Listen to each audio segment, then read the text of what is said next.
In this video, I will tell you how to hide cash on delivery when number of products in the cart is above 10. So as you can see, I have already made this rule. The number of products in the cart is more than 10. So you can see cash on delivery is not visible. Only prepaid options are there.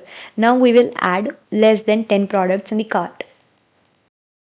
So here you can see cash on delivery is now available. So in this video, I will tell you how to set this up. So for this, I have used Advanced Cash on Delivery app. You can also install the same app from Shopify App Store. I have also attached the link of this app in the description box. You can check it out. Once installed, then click on Advanced Cash on Delivery app. Then limit COD based on cart configure button.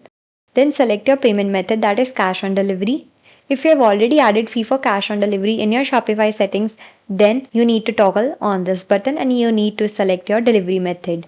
We don't have any fee for cash on delivery, so I'm toggling off this button. Then you need to click on number of products, change the status to enabled, select product count operator as greater than, add product count value 10 and save your changes. Now we will test this on our online store. Now we will add more than 10 products in the cart and will proceed to the checkout. So here you can see only prepaid options are available. Cash on delivery is not available. So that's it. You have successfully set up how to hide cash on delivery when number of products in the cart is above 10. If you like this video, then do like, share, comment and subscribe. Thanks for watching and happy selling.